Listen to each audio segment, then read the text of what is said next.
They can see her, they can hear her, and they chat back to her. She does not have problems with people talking in the classroom.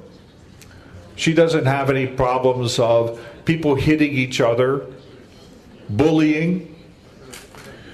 She works out of her home, and she handles twice as many students as she would have in a brick and mortar school.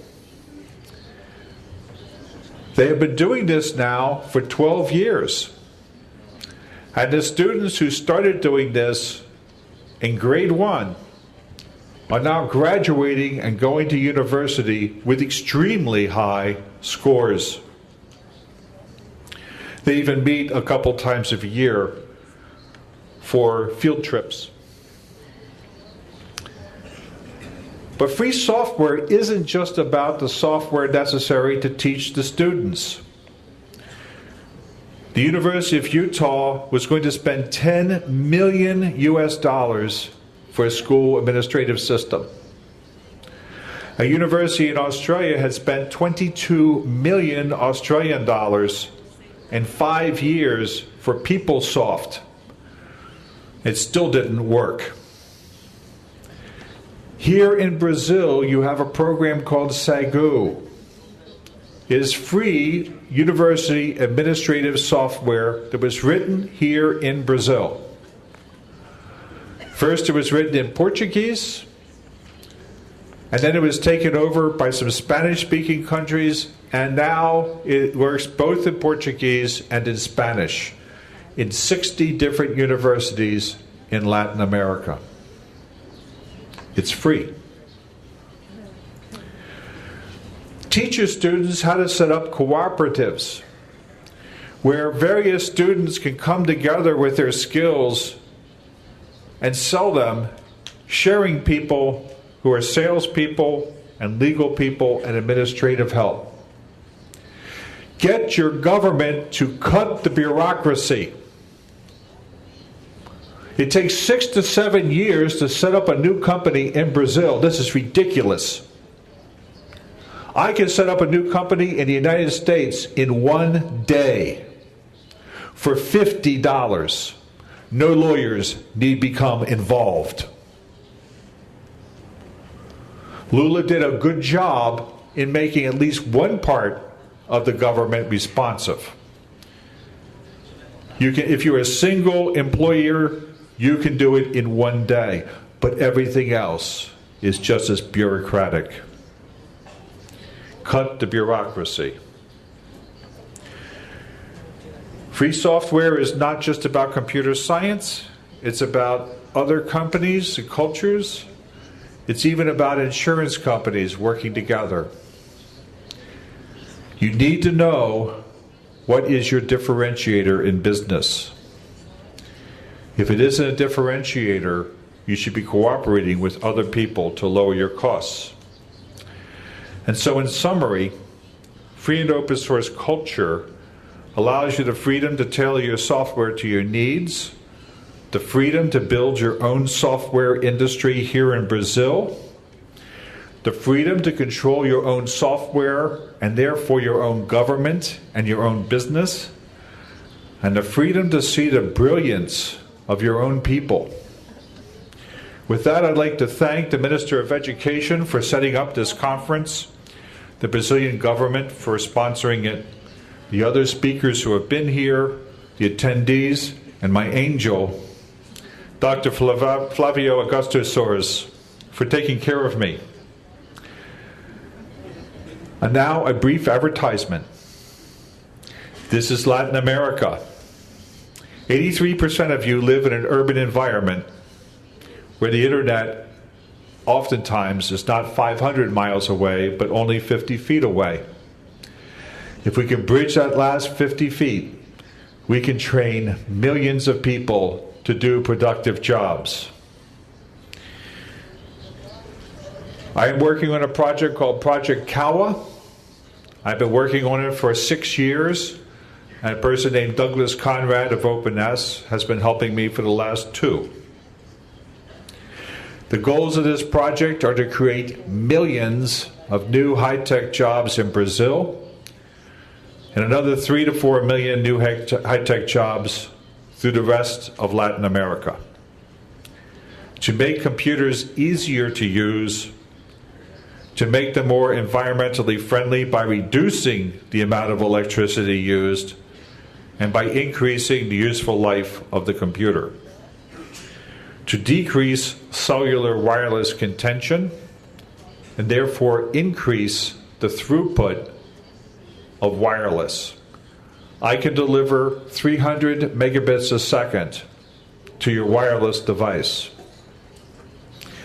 To create low-cost, gratis supercomputing capability, and to do all of this in a sustainable, private sector-funded way.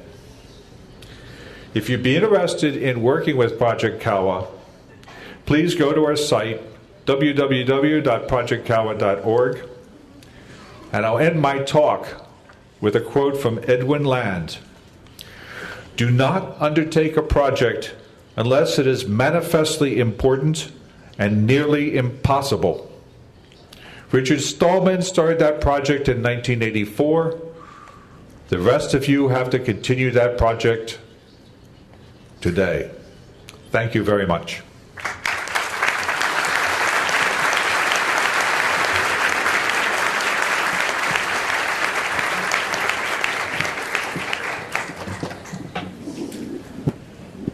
Muito obrigada. Tá ligado? Tá ligado? Nós vamos então passar para a segunda etapa, que são debate. A plateia já enviou muitas perguntas. Nós vamos nos organizar para tentar atender o maior número possível. Então, nós vamos fazer nessa segunda etapa da seguinte forma. Nós vamos abrir para 5 perguntas da plateia orais. Já temos algumas perguntas escritas. As perguntas da plateia, nós estamos solicitando que a pessoa levante o crachá. Nós vamos poder atender somente 5. Matheus está recolhendo. Oh, yes. I was asked to talk about this book called The Administration of Networking with Linux. It was developed by your university here in Santa Catarina, and it's available for free as you go out to the back of the room. Free as in beer. It's in Portuguese, so it's good for you, and I hope you like it. Obrigado. Temos as 5, Matheus? Não, temos 3. 3. Vamos fazer mais uma. Mais uma, 4. Já fechou aqui. Fechou? Tá certo. Então, obrigado. Antônio Elcio Padilha do Amaral, do Instituto Federal do Pará.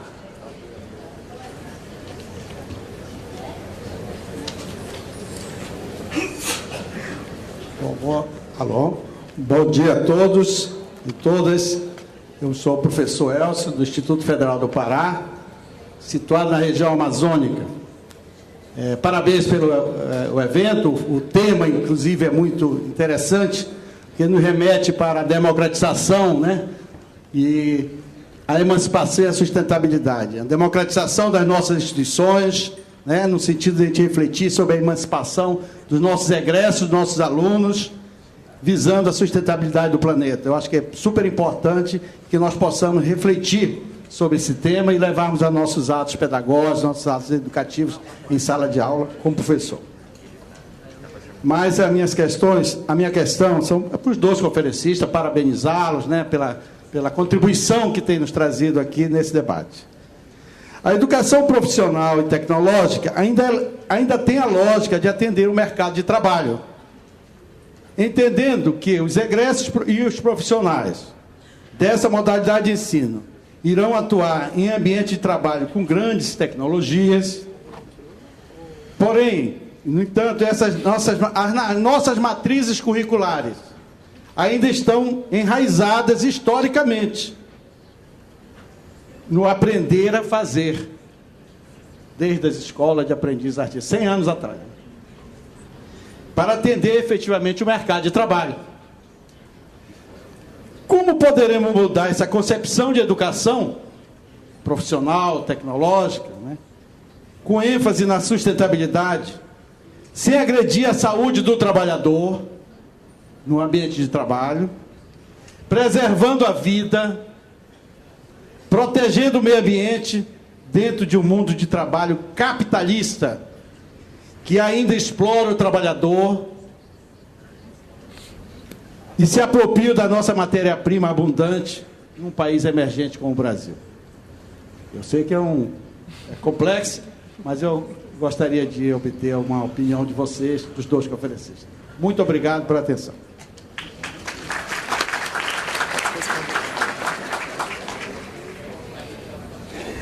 Professor Henrique.